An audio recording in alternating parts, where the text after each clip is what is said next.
UPSC, SSC या कोई भी सरकारी नौकरी। ये 15 सवाल आपकी तैयारी को एक लेवल ऊपर ले जाएंगे। वीडियो अधूरा छोड़ा तो नुकसान आपका होगा। आखिर तक कुछ ऐसा सीखेंगे जो किताबें भी नहीं सिखा पाती।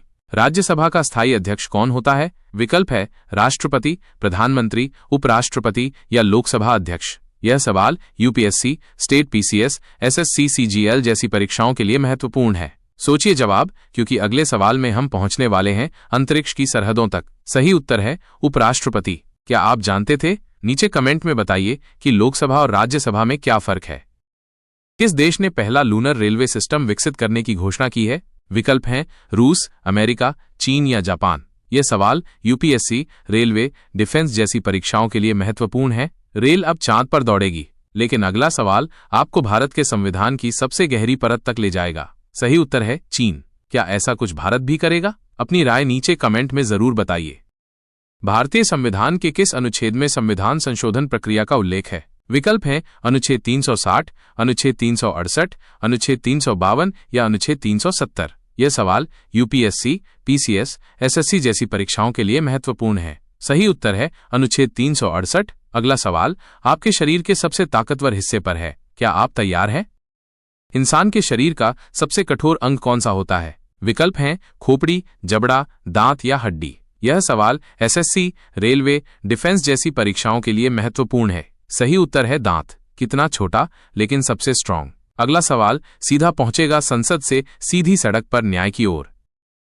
भारत में ग्राम न्यायालय की स्थापना का मुख्य उद्देश्य क्या है? विकल्प हैं ग्रामीण क्षेत्रों में सस्ता और त्वरित न्याय देना, किसानों को सब्सिडी देना, पंचायत चुनाव का प्रबंधन या ग्राम विकास की निगरानी। यह सवाल यूपीएससी, स्टेट पीसीएस और ज्यूडिशरी परीक्षाओं के लिए महत्वपूर्ण है। सही उत्तर है ग्रामीण क्षेत्रों में लोगों को सस्ता और त्वरित न्याय देना। क्या आपके गांव में भी ग्राम न्यायालय है? अपने अनुभव कमेंट में साझा कीजिए। जानिए अगले सवाल में सेना की कमान कौन संभालेगा।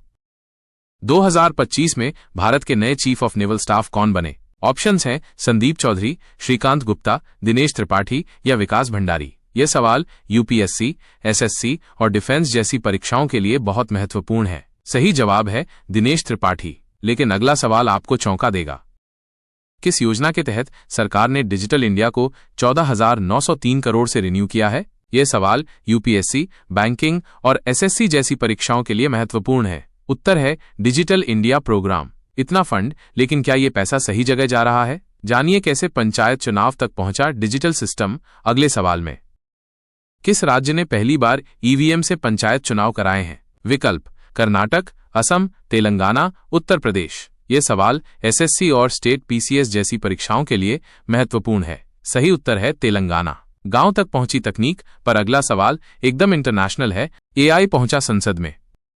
किस देश ने 2025 में सफलतापूर्वक दुनिया का पहला एआई पार्लियामेंट असिस्टेंट लॉन्च किया है? विकल्प भारत, अमेरिका, फ्रांस, यूके। यह सवाल यूपीएससी और इंटरनेशनल अफेयर्स जैसी परीक्षाओं के लिए बेहद उपयोगी हो सकता है। सही उत्तर यूके। एआई अब नेताओं की मदद कर रहा है, लेकिन क्या आप जानते हैं कि किस भारतीय वैज्ञानिक को हाल ही में अंतर्राष्ट्रीय सम्मान मिला है?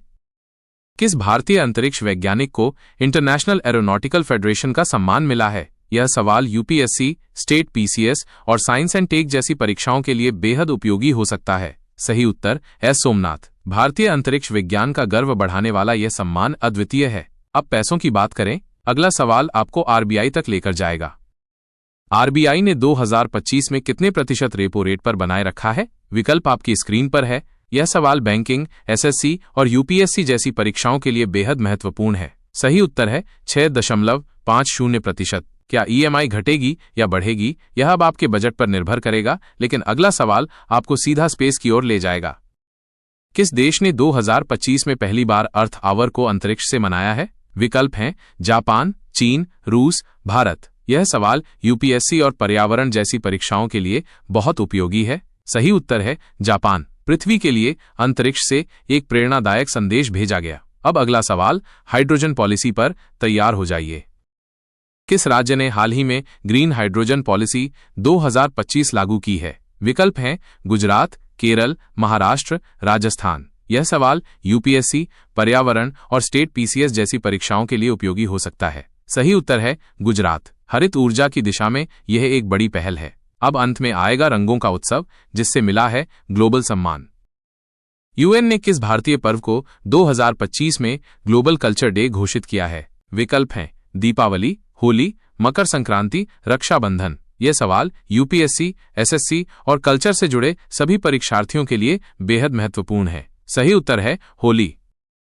राज्यसभा में सदस्यों का कार्यकाल कितने वर्षों का होता है? विकल्प हैं 3 वर्ष, 4 वर्ष, 5 वर्ष या 6 वर्ष। यूपीएससी, एसएससी और स्टेट पीसीएस जैसी परीक्षाओं के लिए यह सवाल बेहद महत्वपूर्ण है। सही उत्तर 6 वर्ष। अगर आपने 10 या उससे ज्यादा सवाल सही किए हैं तो कमेंट में लिखिए जीके का बादशाह। अगर कुछ गलत हुए तो फिक्र मत कीजिए, सब्सक्राइब कर लीजिए।